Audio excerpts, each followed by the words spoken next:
Good evening, everybody. Thank you for being here. I'm very happy to be in London with Claudio, both because actually it's the first time for my publishing house in the UK, so it's a great invitation for us, and also because I'm I think one of the first Claudio's fans. So yeah. I was the one asking him to write this book, so that's why I'm so happy to present it also here. Before I have some points I want to discuss with Claudio tonight, but since I think that between you all there are some experts on the topic, please stop us and intervene if you have any questions or also ideas that you want to share. I think an open dialogue would be much more interesting and maybe also funny. Yeah. So I will go first just to start, but then really feel free to intervene. I would start with quickly framing your way of approaching research on social network. Because your research, I think, combines the study of a purely digital field, which is your working field, with a social critical reading of a humanistic type, with an attention for recent history. So I guess this means that you see an important link between these areas, right? Yes, if you think about technology, social network, but also technology in general, it's something very weird that we are discussing collectively, technology and social media, and especially as not product of a social environment, a political environment, an economic environment, but like sometimes you have this discussion about social media, you read also some critiques about social media that describe social media like some alien spaceship that landed somewhere in Silicon Valley in 2006, 2012 and changed the world. So it seems to me that to really understand social media and technology in general, you have to link these products as products. So products of society, historical products, and to grasp the environment in which these technology are made.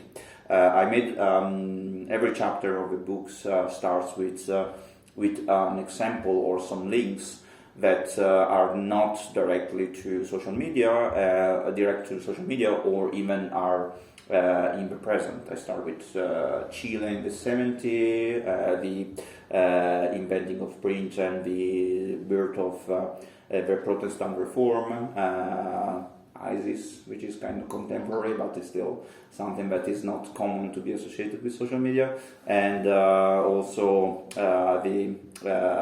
the start of the experiment of Skinner, the first radical behavioralist psychologist. So for me it's something that it's not it's not just to make this technology, to make them a description more complete about this technology, but also to understand that every technology is a product of social environment, and this will also remove all the fascination between these guru like Steve Jobs or some kind of godlike figures that are these kind of disruptive inventors, which most of the time take credit for. Sometimes, like was with Steve Jobs, most of the time takes credits for invention that they didn't even create. They just took it from engineers, researcher, or most of the time, if you look at, for example, a lot of technology that came from Silicon Valley, in reality stem from public research, from the DARPA Institute that created internet and other technologies. So for me, it's a way to frame social media and these technologies in a better way of thinking. Yeah. So what you are interested in is society related to the social network. But let's come to the title of the book, because I think it can explain quite well your intention in the social network, which in Italian is Nella Rete dei social, chooses, I think, to emphasize the idea of the connection, but a connection that you say, and you remind us to be mediated. So each time we believe we are communicated something to someone, we tend to ignore that in the middle there is a machine that uses, we can say, extract value from our communications. And it seems to me that your thesis is that we are still far from understanding the extent of this fact, especially at the time when the digital connection is increasingly overlapping, we can say, and replacing the physical connection. If you think that I read this research, but I don't remember exactly the author, so sorry about that, but that was stating that in the US, like 60% of people over 50 that are using Facebook are not aware that Facebook is on the internet.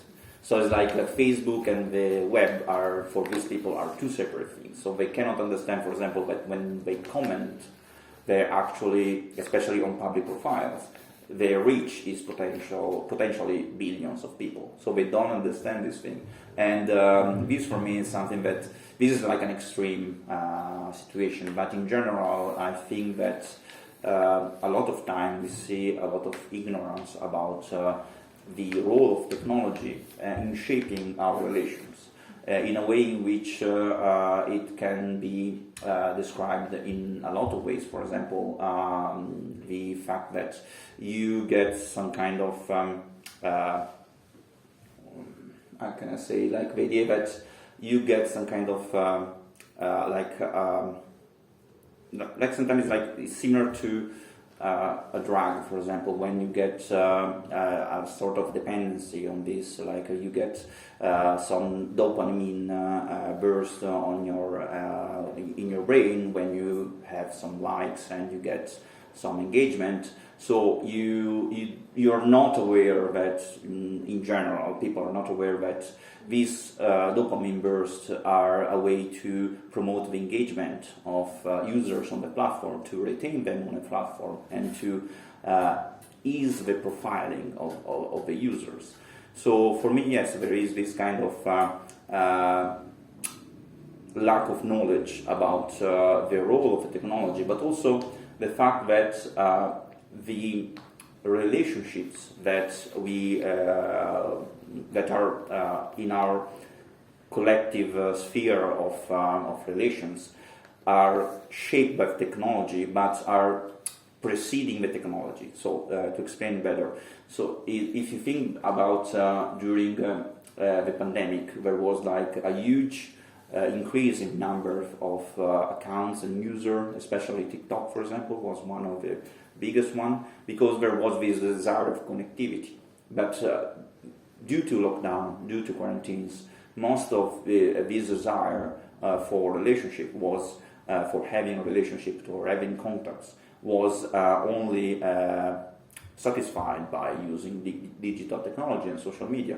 So for me, it's like there is this kind of also the idea that we have this distinct boundary separation between digital relationships and other kind of like physical relationship. I don't know how to phrase it better, but the idea that there are these two separate worlds. In reality, it's like there are two different ways of enacting these relationships. So one, you have like the usual, like now we are talking all together, or I can send you an email, or we can see the streaming. So the idea of social media for me is like this kind of machine that is driven by profit, that is harvesting our need for relationship and is able to like impose itself on our quality relationship and extract values from it. So for me, yes, there is this kind of and also this lack of knowledge allows these companies, the few companies, if you think about the number of social networks that are available right now, that are really available, like the one that are used. It's better because we have a lot of social network, but the biggest ones are like less than 10, and which are allowed to do whatever they want, basically, because we don't know their role in shaping the relationship, in creating. We know some kind of, we are aware, we are kind of in the collective dialogue, we have a bit of maturity right now about the side effects, the fake news effects, or things that if we are trying to explain or describe like 3 years ago, 4 years ago, we were like still hard to grasp for most of the people, but still I think that we are missing the point of all these are side effects of these social media that are like this kind of vampire sucking our relations from this collective space. So mediated by a technology that sometimes we blame as the first and foremost source of these side effects, a source of I don't know, like the way in which we relate with them in a very harmful way for people. But I think that the technology itself it's not neutral. We can say that technology is neutral, but still it's like the way in which it's used and the way that, for example, if you think I think that I'm going a bit too far because I will start answering. So if you want to ask questions, if you have an idea, because otherwise I will start. Yes, I know myself. I will start talking for hours. So please ask questions. Otherwise, we will hear me for hours. Yes. No, okay, but if on the one hand we are therefore mostly still unaware of the mechanisms and effects of the massive use of social networks. On the other, it seems undeniable that more and more digital uneasiness is spreading in various forms. So, regarding what you were saying, in your opinion, where is the root of this uneasiness? Do you think that social media comes first, so it's the cause, or do you think it's a symptom of our, maybe depending of our lifestyle, and I don't know. No, I think it's capitalism.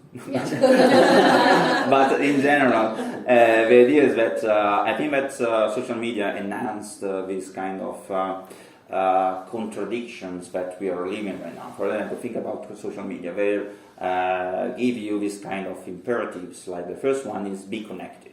So be with other people, chat with other people, engage with other people, but at the same time, stand out from other people. So be performative, be an individual that stand out from the others, and so this kind of this is something that is normal in society. You know, you have like you if you live like in a collective environment, you have this part of you that is shaped by the others. And part of you that is like your individuality. So you need to have this balance between the two. It's normal. It's something that you experience living in a community. But it's in this way you have this kind of this balance becomes a contradiction when it's boosted by, so for example, by capitalism in general, but also social media is like capitalism on steroids, basically.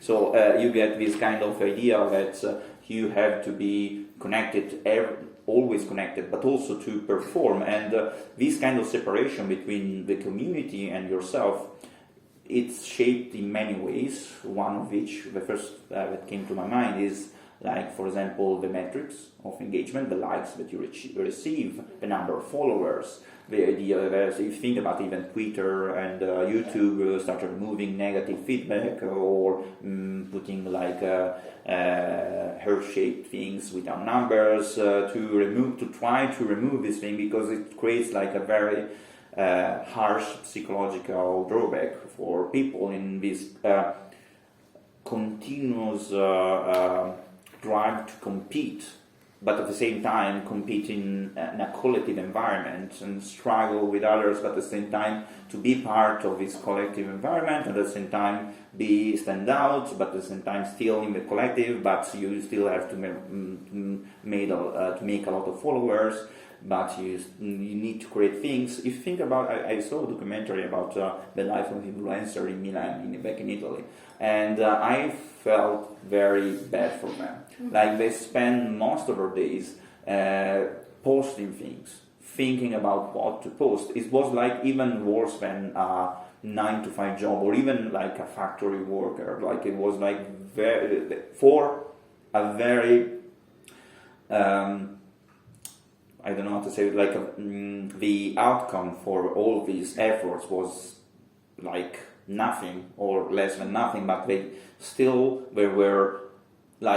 were forcing themselves to continuously publishing things, to find the best picture, find the best content, and they were like bursting in tears when they found out that another influencer made a slightly better post with a slightly better.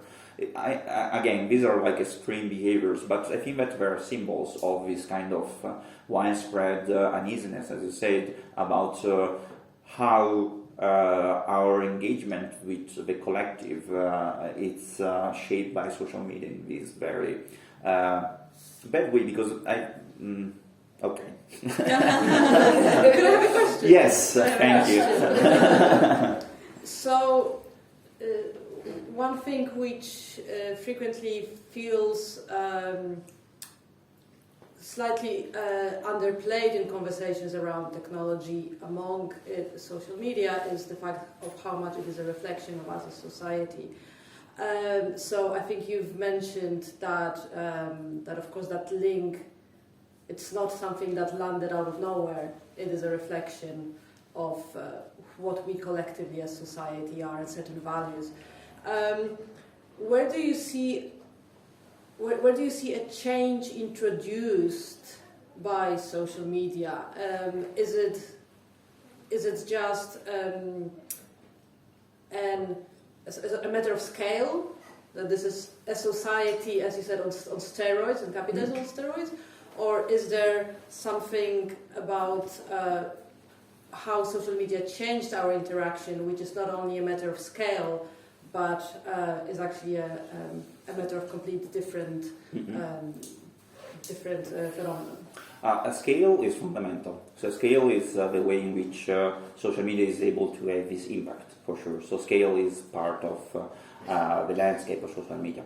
But at the same time, I think that also one example, I think that is from another big thing of social media, is this way that they use for profiling.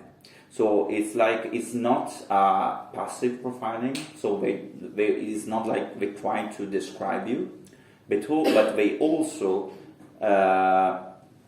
try to make you conform, to normalize yourself to the profile that they made out of you. So the idea that, for example, let's say that I am on Facebook, and Facebook decide that I like cars. So it will start at first slowly showing me pictures of cars. Even if, I like cars, but not so much. But then I will start looking at cars and say, maybe get more engaged in cars. Look at things, and at the end, after 1 year, I'm fully into looking at Formula One and on the TV. Never watch it. Okay, it's not my.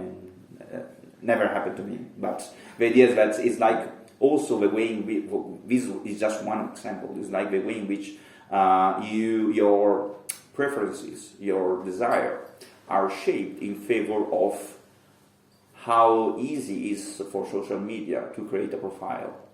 So it's a way in which it's less difficult for them to store your information, because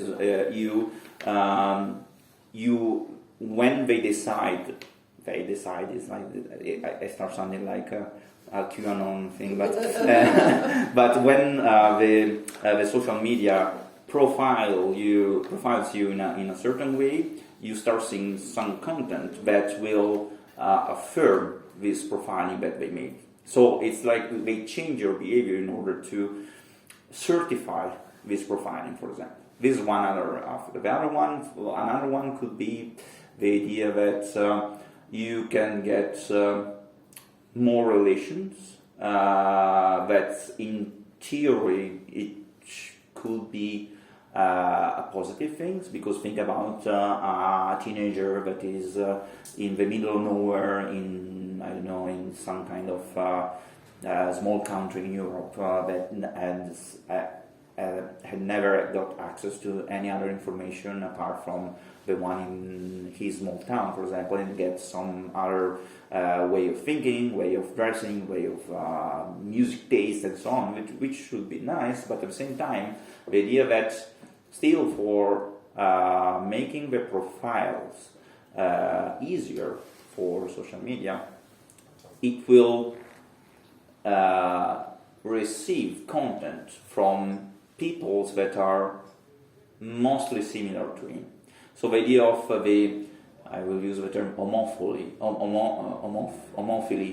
a network. So the idea that you have a social network, a graph network, you have these nodes in the network, and you can figure it out that this homophily of the nodes is like when nodes that are similar are grouped together. So they try to push people that are profiled together all together, even reinforce this thing. But this will also not change your behavior, but will change your collective behavior. Think about fake news, for example. It's the same. It's the fundamental paradigm of this thing. So the idea that people that have very, very strange, weird, fringe conception about the world, or very strange knowledge, that were like isolated in the past. Right now they have like social media, that they just gather all in the same room, and they started going even much crazy.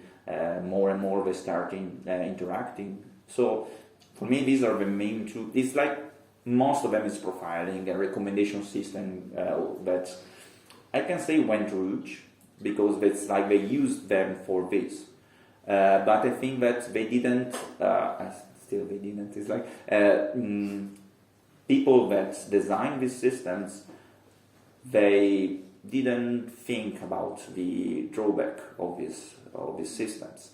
But it's like the same thing about when they wanted to optimize engagement. They figured out that they took all these interactions of billions of users, and they saw that in this interaction there were like people that were constantly on social media, and so they instructed machine learning algorithms to reproduce this behavior on other users, and at the end this behavior was like this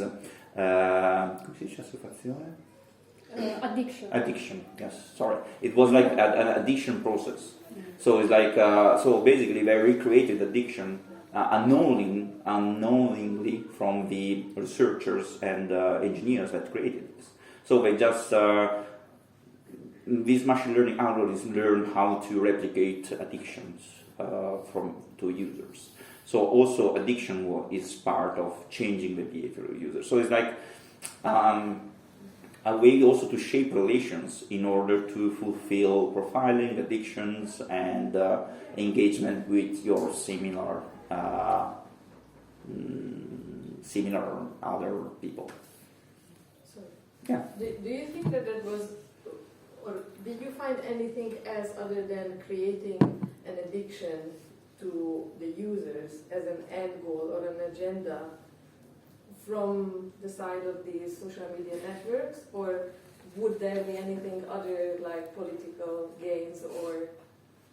No, I think that for me it was like it's I think that it's right now for me it's impossible to tell. But if I have to bet on something, I think that they have an objective, and the objective was we need to improve engagement.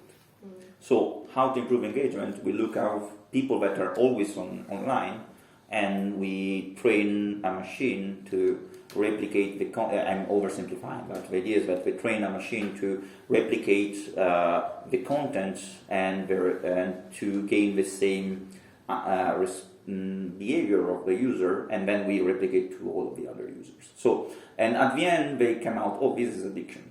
But I think that someone will, if I have to think about at least if having a bit of faith in humanity, someone said, oh, this is very bad, this is addiction, so they reported this. But I think that having 10 times more user engaged made the investors very happy, so they just leave it like this until some press release or some articles from The Guardian said, oh, we are so Facebook is putting danger on teenagers and with self-harming content. Otherwise, they're just going this way. But I think that there is no conscious agenda on creating addiction for this. It's like more. It's like not big pharma with creating opioid crisis in America. It's like more we need to create some profit, but I think that they didn't know in the first place that this kind of processes created addiction. But when they knew it, that was my question. Actually, first you said, of course, like the birth of social media has a social context, has an historical context. So the first thing, like in terms if you what is your thought on it? What happens when social media that were born sort of from a specific branch of research in a specific place in the world, in a specific historical moment? What happens when they meet different cultures and different contexts? And if there is even just like some research on it, so different interactions, for example, and politically, of course, that I guess it goes to Giugia's question. You also don't think there is a specific agenda, but of course, what happens when it reinforces like a specific politics or a specific political thought? I guess also through profiling, or to what extent you see that happening. And also, of course, when it goes from the hands of who's managing the company into who's managing states and people and adding on to that, sorry, Jessica, yeah, is that it's the first time, I think, in history when we have private companies kind of influencing ministers, like censoring ministers. Censoring ministers, okay. Yeah. Well, influencing ministers will be... not influencing, okay, but censoring. Okay. Censoring. So, okay, 3 questions. I will start from the first one, hoping to remember everything when I finish. But the first one was the social, political... First, if there is any research on being born in a specific context, on what happens when it plays into completely different contexts, culturally, that have different cultures, different histories, different... I think that if there is any research, I have no idea. Honestly, I don't know, but it's a very good point. But for me, the idea that when we created this platform, especially creating this idea of getting more user and more user and more user, I think that we created this platform of being agnostic about the user itself. We wanted to understand the users, not to create this kind of... They started like a blank slate on which the user was starting interacting, and then creating the environment in which the user was happy in using the platform. So I think that the platform itself will produce... If you think about social media in general, are based on very simple interactions. So they're just, you chat with your friend, you see some content, you react to some content, you produce some content. You can do more than that. It's like a very, very simple environment. It's like a mirroring of your interaction with other people. So I think that the content itself, that is the cultural aspect of this, it's like... So the machine works the same way. Basically. Yeah, it's like this is links with other things, but I will save it for later. But the idea is that users for social media and for most of tech companies are aligned in a huge Excel sheet. So there is no way to define. Yeah, you can if you profile them from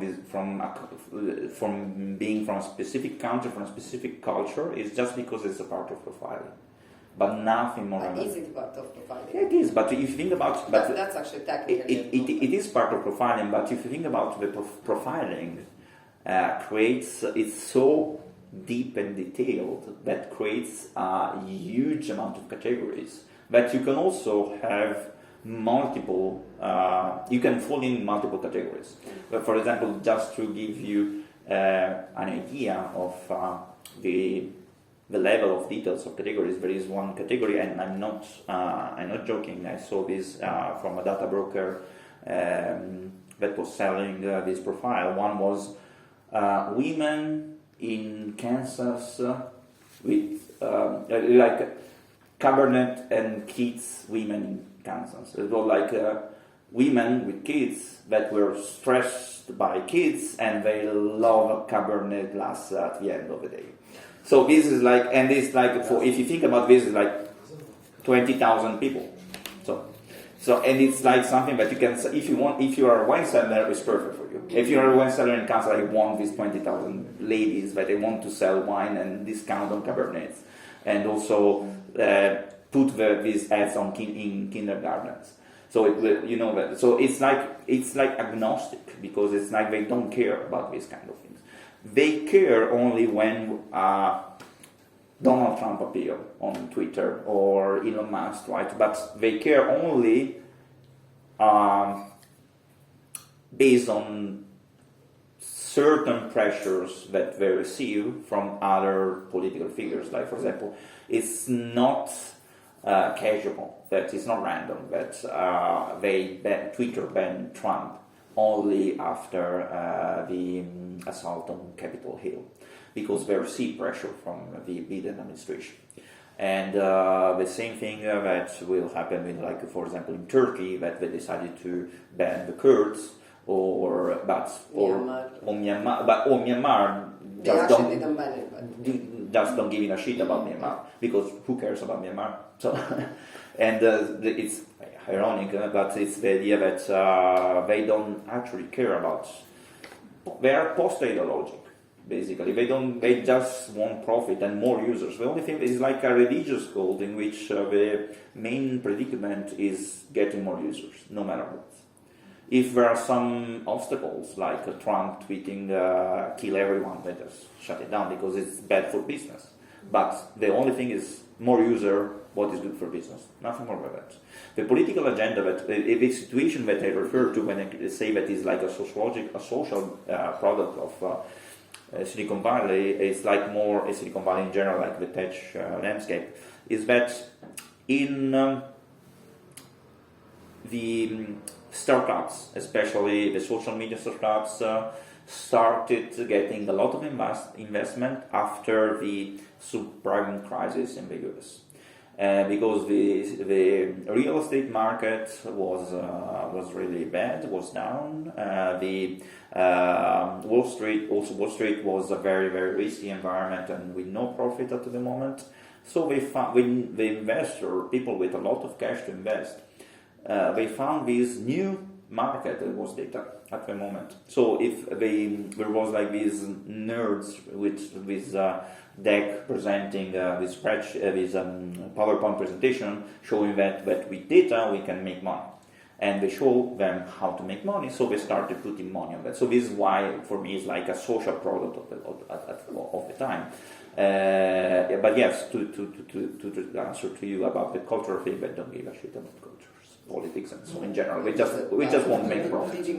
Yes. I have a question. Yeah. So obviously the way in which this system plays into confirming and reinforcing culturally and socially dominant thoughts and identities. In relation to that, obviously, because it's an echo chamber of people putting in and putting out and obviously repeating itself, how much do you believe in like regulating that? Mm-hmm. And obviously it's an impossible question to answer, but I just want to hear your thoughts about.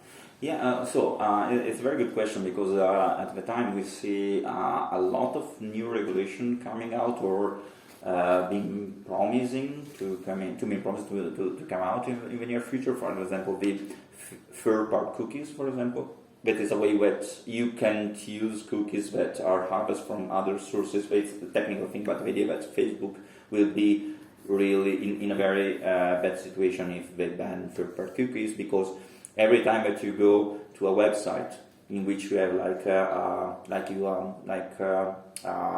a journal online, that you have like a like button at the end, that means that you have a Facebook account.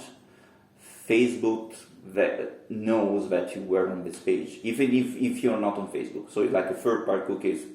If someone has better knowledge about this thing, please stop it. But my idea on this is like that you can have that Facebook right now uses third-party cookies in being able to track you even when you're not on Facebook, when you're doing other things on other websites. So they want to put a stop on this, and Facebook will be in a very bad situation. So I think that regulation has some power about these things, but at the same time, I think that the regulation that I can see right now has two main limitations. One is that it's usually coming after something happened or something bad is affecting a lot of people.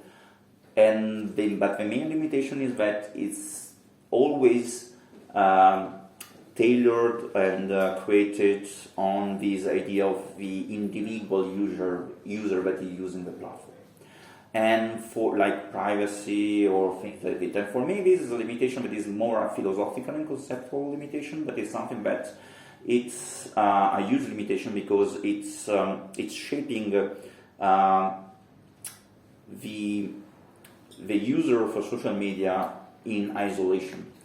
I'll try to explain better because I know that it's a bit complex concept, but the idea is that if social media is harvesting the collective relationships, because if I have my data, just my data, all my data, no one can use it, apart maybe police, but for other reasons. But the idea is that you can use it for selling me. Yeah, you can sell me product, but just for me, data is on social media is useful only when it's on its scale. So you have like these collective interactions. So if you don't create regulation that consider also this collective data, not only as a collection of single users, but as a product of collective interactions, it's hard to create a regulation that will prevent future social media to harvest this kind of data. I try to explain with a positive example. For example, there are some, I remember Helsinki, I don't remember right now if they're still doing that, but Helsinki created this open repository of all the citizen data that they have, like a huge collective data. And they use it for making better projects involving citizenship in, I don't know, there was one project that say, okay, we have this problem of traffic, we track it down using your phones and on Helsinki and other data, and we see that there is this road that is super traffic, we want to do this deviation, so what do you think about this? And or another thing is that they also made this data available for commercial use, but only if the citizens of Helsinki were happy about this. So it's like a resource. Our collective environment or relationship are a resource which is not regulated at all, because for me still the regulation is something that is made on individual level. But it's kind of, for me, is like myopic in terms of the real reason why social media is making money. So this collective, the way to extract value from these collective interactions.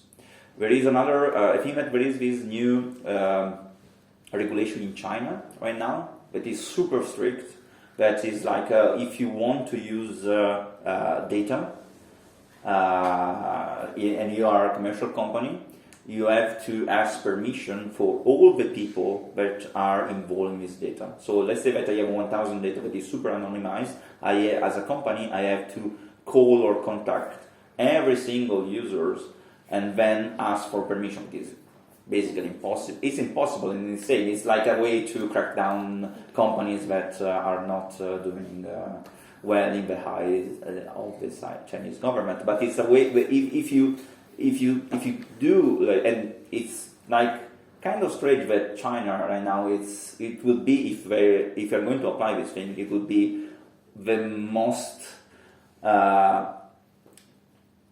the country that will respect privacy most in the world. So it's like kind of, but it will, but still it won't affect social media or other companies that will harvest these collective richness that is in our relationships. I don't know if... Sorry. Yeah. Did you want to finish that? Yeah, no, I finished. Otherwise, you need to stop me. I wanted to ask a question around that sort of performative elements of the social media, sort of like how it made people more performative. I guess real life social interaction isn't so performative. So I wonder if that is something that you've seen in certain parts of the world, because you also mentioned China and other places. I wonder if there is a difference between how much people suddenly become more performative. Because, for example, in TikTok there was a time where kids just goes around, kick down some doors, filmed it, run away. You know, that's totally performative. It was done only for the purpose of filming on TikTok. And I just wondered if you've seen like performative elements being different in a different world, or is it more or less in real life or over time? Very ill-framed question, but it's that performative element that I'm interested in. Yeah, I can tell you different performative levels around the world, different cultures. What I can tell you is that for sure social media created this need for being more performative, because they created an objective metric of your performance. So when a kid kicks a door and make a video and share among their friends, it's something that they do for a laugh or for doing something like that. But when you put it on TikTok, when it gets viral, you receive it, you feel important. You feel that you actually even mean something, because you created something that it's like creating something that thousands of people watch. So it's a way that you became more performative because you have a metric, and this metric is it's not objective in a way, but it's like a number that you can compare. It's like everything that you do, even totally mindless, useless act of kicking out a door for fun, gets some kind of feedback.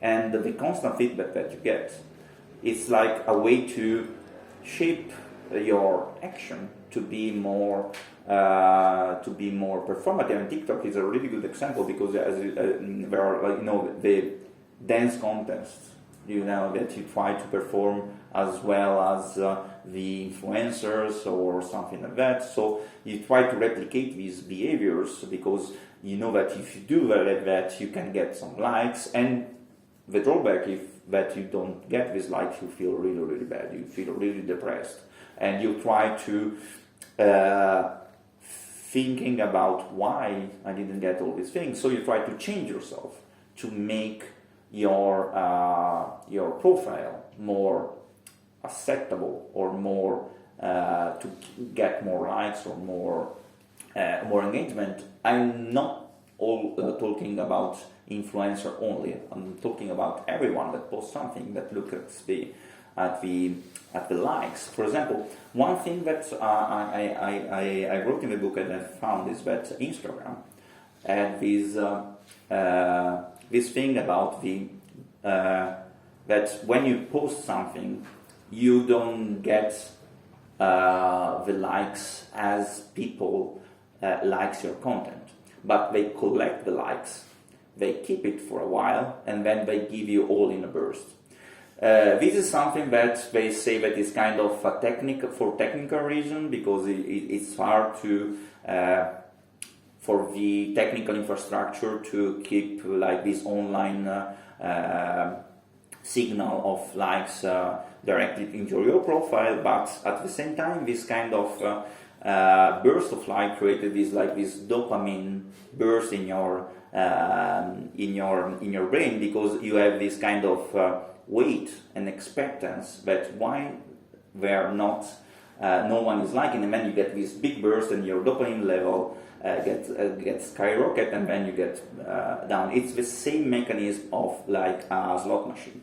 When you, for example, the slot machine, when you pull down the usual Las Vegas slot machine, the fruit machine that you put you put the coin, you pull the lever, and you see that these symbols go around, but there is no need for this machine to make you wait until the score. But the waiting is psychological and also neurological effects that will increase the strength of the dopamine burst that you receive. So you get even more addicted. So if you get the measure and this addiction, your need to be more performant will increase, no matter what, in general. But I think that maybe there are differences in cultures or things like this, but I think in general, especially for teenagers, like people that are starting to relate to the world, to figure out their place in the world, to measure their identity with the others, it's something that is really fundamentally important. So performative is something that will definitely shapes how they behave in social media, but also in general. So it wasn't just performative, but it was actually testing different things and then sort of reincorporating them. It's like a feedback loop for them, rather than purely performative. Yeah. It's a way that if you create content that is viral, it's better for the platform, because viral content will reach more people, that will create more content, that will create more engagement. It's like a never endless feedback loop of creating content,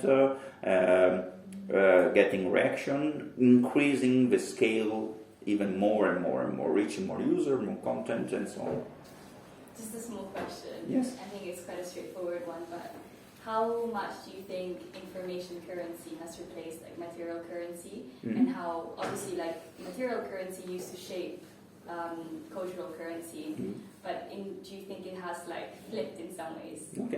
Okay. I think that now we are going into philosophical realm. I know, but it's something that I like, and it's something that we'll see. So it's not for me, but it's my opinion, and I know that could be controversial. There is no distinction. Okay. So there is like everything for me is material. So information is material, material currency is material. Everything for me is material. Like when I wrote the second chapter on ISIS, I made some analogies. For example, there was this app on Twitter that was created to increase the number of tweets. I will explain in my book, but the idea that you have multiple users that can create content at a certain time on a certain reaching a certain type of users.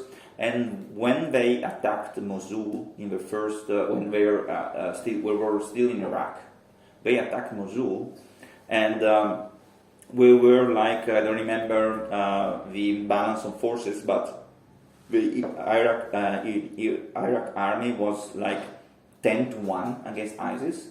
But when we're starting reaching Mosul, this Twitter app created like a huge amount of tweets related to this will be happen to you if you're defending Mosul, and so with videos with soldier beheaded, crucified, burned alive, and it was like the same thing of drum rolling of an army reaching a city. And so what's the difference between a material drum and someone looking at on Twitter? The effect was the same. The Iraqi army left the city, and the ISIS conquered like in one day. So, and this still, I will keep going on ISIS example, but I think for me it's very symbolic that the idea that the U.S. Army created a division for cyberspace, creating to attack ISIS accounts and ISIS also media websites. So the US were involved bombarding ISIS camps, but also destroying ISIS Twitter users. So to me it was like it was the same, creating different effects in different spheres of the world, but for me it's like material, it's concrete at the same time. So I think that social media created this access to a sort of concretizations of relationships in a way that these relationships are becoming more material and not more digital. So it's like, that our relationships are not measured, are not stored, are not, but with social media, our relationships are measured, stored, are physically stored in a data center somewhere, so are like electric voltages on some hard disk somewhere in, I don't know which data center in Oregon, somewhere in Oregon or whenever it is, and so it's more physical metaphor for me.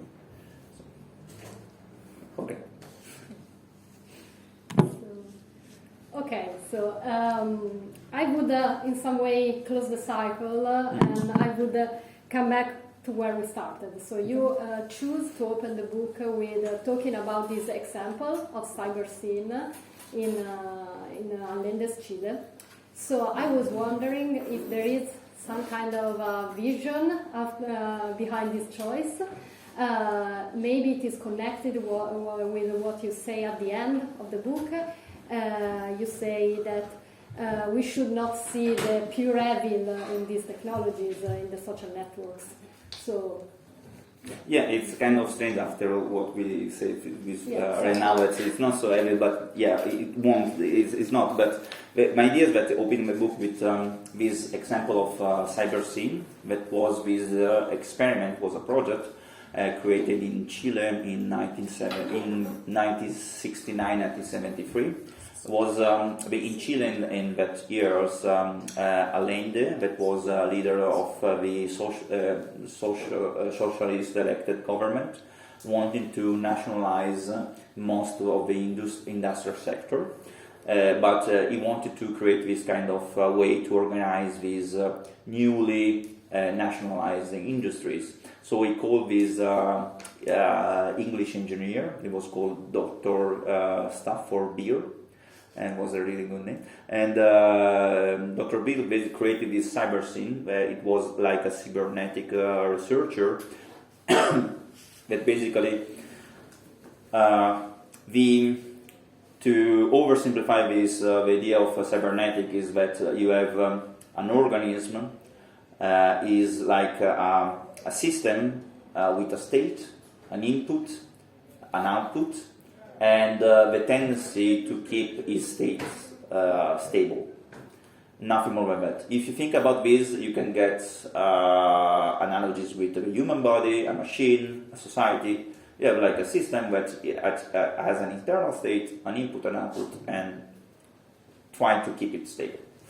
And so we created this first social network connecting all these industries in which every factory has this kind of rudimental personal computer that was connected to other factories.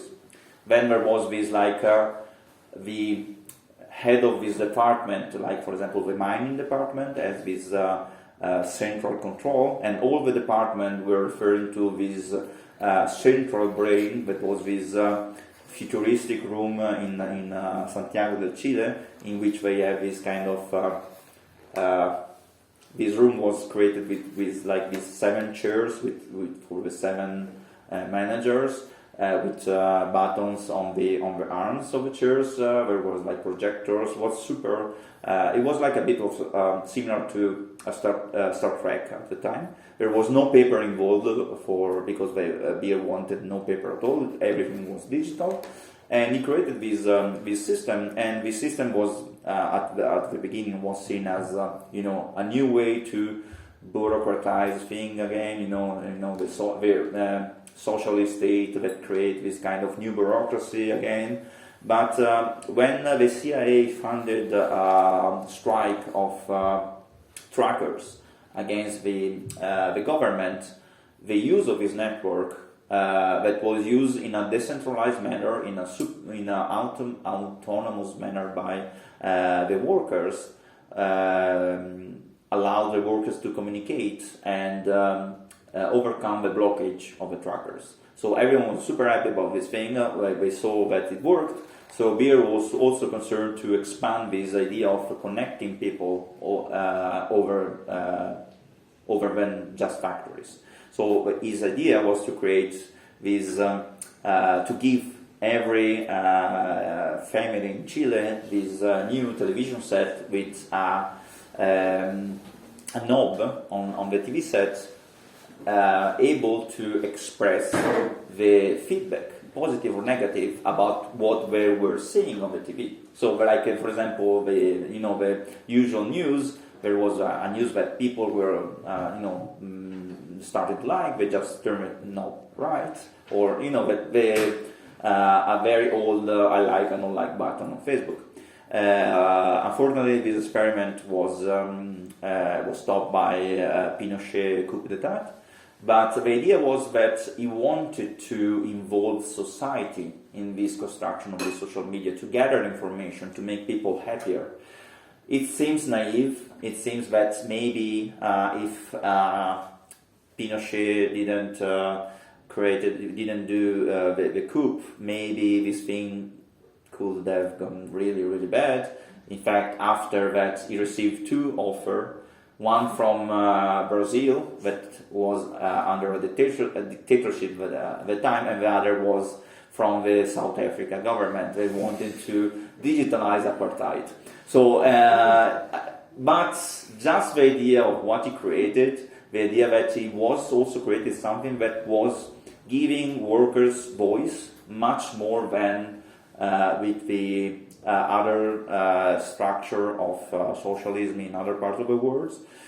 It was something that showed that technology can be used to help the collective intelligence to be beneficial to individuals. So in a way that you can measure the collective intelligence, you can use technology to measure and mediate the relationship, but to help people to enrich themselves, empower themselves. And there are examples that I can say that I know that seems naive, but you think about Wikipedia.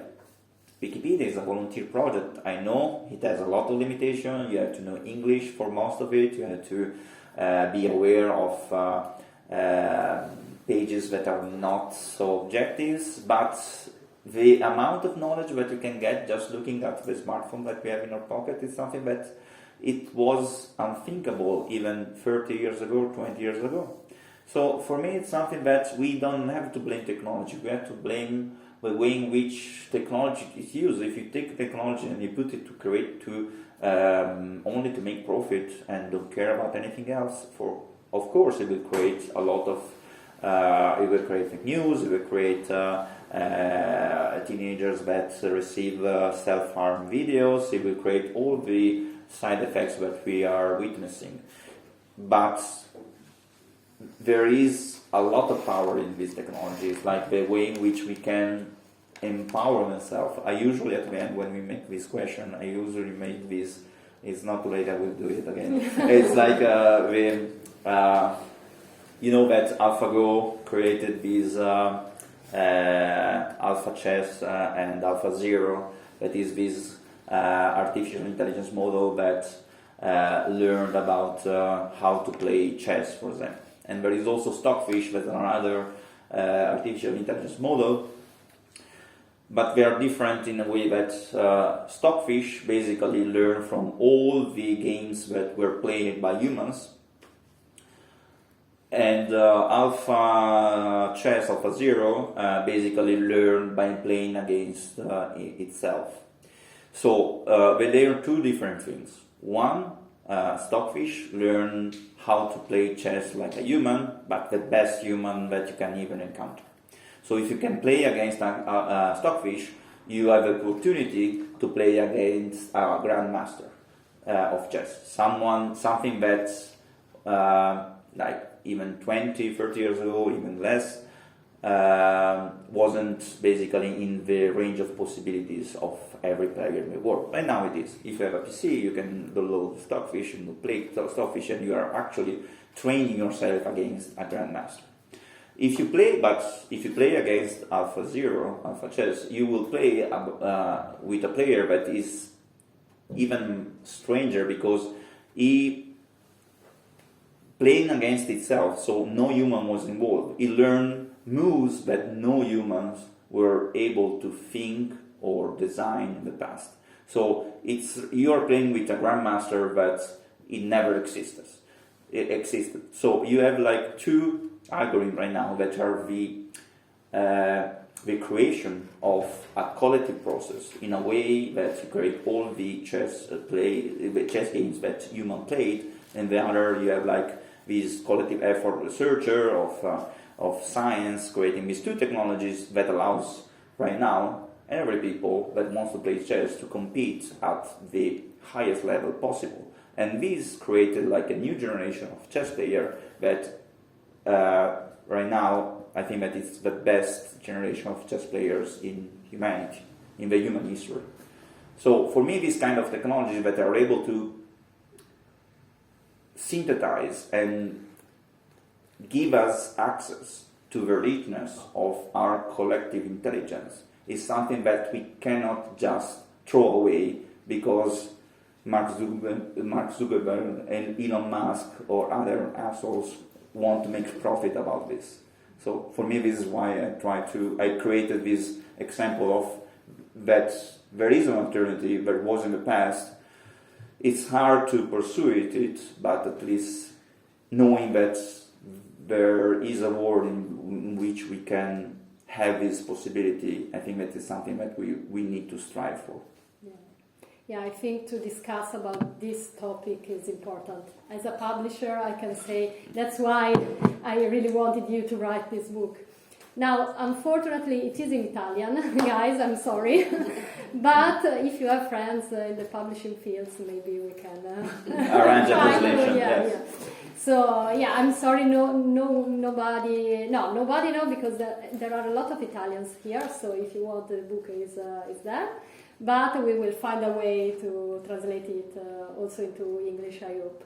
Google Translate it, for example. Yeah, maybe with an English editor would be better, but that's okay. So thank you very much also for all the questions. It was very interesting, I think. Very fun, thank you. Thank you.